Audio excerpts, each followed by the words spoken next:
اللہ رب العزت نے اپنی قدرت کاملہ سے مرد اور عورت میں مسٹر اور میڈم میں فرق پیدا کرنے کے لیے کچھ ظاہری علامات عطا فرمائی۔ ان ظاہری علامات میں سے مرد کو ایک علامت اللہ تعالیٰ نے داڑھی کی عطا فرمائی، اور عورت کو جو ہے وہ سر کے بال عطا فرمائے۔ اللہ رب العزت کی فرشتوں کی نورانی پاکیزہ معطر جماعت کا ایک اہم وظیفہ ہے جو ہر وقت وہ کرتے ہیں اور اللہ تعالیٰ کی حمد و ثنا بیان کرتے ہیں۔ وہ وظیفہ کیا ہے؟ سبحان من زین بالرجال واللحا۔ یہ ہر وقت تسبیح بیان کرتے ہیں فرشتے کہ پاک ہے اللہ رب العزت کی ذات جس نے مردوں کو داڑھی کے ساتھ زینت عطا فرمائی اور عورتوں کو سر کے بال کے ساتھ۔ امام الانبیاء صلی اللہ علیہ وسلم نے فطرتی 10 چیزیں بیان فرمائی ہیں، چونکہ ہر انسان کو فطرت سے بڑی محبت ہوتی، تو فطرتی 10 چیزوں میں سے ایک چیز نبی کریم صلی اللہ علیہ وسلم نے جو بیان فرمائی وہ یہ ہے قصص الشعر، مونچھیں چھوٹی کرنا، اور دوسری جو چیز ہے وفاء اللحیہ، داڑھی کو بڑھانا۔ صحابہ اکرام میں جو امام الانبیاء صلی اللہ علیہ وسلم کی سب سے زیادہ احادیث کو سمجھنے والے، بات کو سمجھنے والے حضرت عبداللہ ابن عمر، جب آپ صلی اللہ علیہ وسلم نے فطرتی چیزوں میں سے یہ چیز بیان فرمائی تو حضرت عبداللہ ابن عمر رضی اللہ تعالیٰ عنہ نے اس حدیث کو فطرتی چیز کو یوں سمجھا،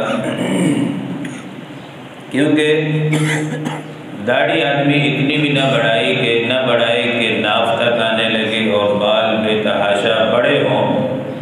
حضرت عبداللہ ابن عمر رضی اللہ تعالیٰ عنہ سے روایت ہے، وہ فرماتے ہیں یہ حدیث سننے کے بعد، فطرتی سننے کے بعد جو ہے وہ اپنی داڑھی ایک مشت کے بعد جتنے بال بڑے ہوتے تھے اسے کاٹ لیتے تھے۔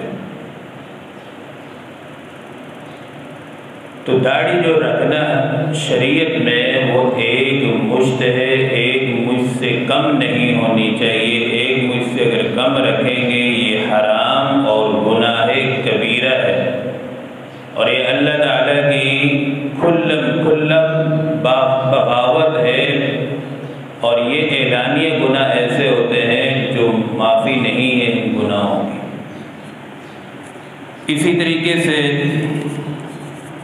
حدیث مبارکہ ہے حضرت عبداللہ ابن عمر سے، امام الانبیاء صلی اللہ علیہ وسلم نے فرمایا خالف المشرکین،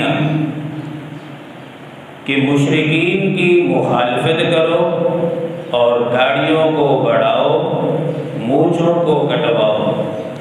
اب جتنے بھی یہودی ہیں، مشرکین ہیں، مجوسی، یہود و نصارہ، کفار، یہ داڑھیوں کو کاٹتے ہیں، مونچھیں بڑھاتے ہیں، اور یاد رکھیں جتنے بھی انبیاء علیہ السلام، تمام صحابہ اکرام اور جتنے بھی نیک محدث، مفسر، کتب، اولیاء، سب کی داڑھی ہے،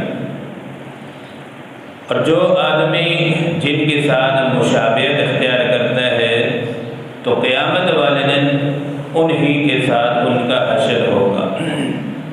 بخاری شریف کی صحیح روایت ہے، امام الانبیاء صلی اللہ علیہ وسلم نے فرمایا من تشبہ بقوم فہو منہم، جو جس کی مشابہت اختیار کرے گا اس کا حشر اسی کے ساتھ ہوگا۔ آج کل عجیب زمانہ ہے، مرد چاہتے ہیں کہ ہم عورتیں بن جائیں، عورتیں چاہتی ہیں کہ ہم مرد بن جائیں۔ کئی لوگوں کو آپ نے دیکھا ہوگا چہرے پر بالکل داڑھی نہیں اور بال اتنے بڑے بڑے عورتوں کی طرح رکھے، پھر وہ ساری چٹکیاں بھی بناتے ہیں، سب کچھ، حالانکہ اور عورتوں کو دیکھا جائے تو شلوار ٹخنوں سے اوپر ہے اور ان کے بال چھوٹے ہیں۔ حدیث پاک میں امام الانبیاء صلی اللہ علیہ وسلم نے ایسے مردوں پر اور ایسی عورتوں پر لعنت فرمائی ہے۔ بخاری شریف کی صحیح حدیث ہے، لعن اللہ متشبہین من الرجال بالنساء، لعنت ہو اللہ کی ان لوگوں پر جو عورتوں کی مشابہت اختیار کرتے ہیں، اور پھر ان عورتوں پر بھی اللہ کی لعنت ہو جو مردوں کی مشابہت اختیار کرتے ہیں۔ اللہ رب العزت نے جب شیطان کو راندہ درگاہ فرمایا تو اس نے یہ قسم اٹھائی تھی، وَلَآمُرَنَّهُمْ فَلَيُغَيِّرُنَّ خَلْقَ اللَّهِ۔ یہ اللہ نے ہمیں جو صورت عطا فرمائی ہے، اللہ تعالیٰ نے اپنے دست قدرت سے ہمیں پیدا فرمایا۔ اب جو آدمی اگر داڑھی کاٹتا ہے فَلَيُغَيِّرُنَّ خَلْقَ اللَّهِ، تو اللہ کی تخلیق میں وہ تبدیلی پیدا کرتا ہے۔ شیطان نے یہ قسم اٹھائی تھی نا کہ میں تیری مخلوق کو تبدیل کروں گا۔ تو جو آدمی، کچھ بندے تو شیطان کے ہوتے ہیں، کچھ رحمان کے ہوتے ہیں، تو ہمیں اللہ رب العزت رحمان کے بندوں میں شامل فرمائے۔ یاد رکھیں، جتنے بھی ہم دشمنوں کے ساتھ اگر مشابہت اختیار کریں گے، یہودیوں کے ساتھ، نصرانیوں کے ساتھ، تو سوائے نقصان کے ہمیں کچھ بھی حاصل نہیں ہوگا۔ مسلمانوں کے ساتھ، انبیاء کے ساتھ، شہداء کے ساتھ اگر ہماری مشابہت ہوگی تو کل قیامت کے دن ہمارا حشر بھی انہی کے ساتھ ہوگا۔ اب یاد رکھیں، بڑی فکر کی بات ہے، ہمارے گھر سے مصلی بھی نکل گیا، قرآن بھی نکل گیا، نبی کی سنت بھی نکل گئی، شریعت بھی نکل گئی، بتاؤ ہماری آنے والی نسلوں میں پھر دین کیا باقی ہے؟ تو اس لیے یہ بڑی فکر کی بات ہے کہ ہم اپنی نسلوں کو نیک اولیاء صلحاء کا لباس بھی ان کو پہنائیں اور ان کو دین کی طرف لائیں۔ اللہ تعالیٰ سے دعا ہے اللہ تعالیٰ ہم سب کو صحیح دین کی سمجھ نصیب فرمائے۔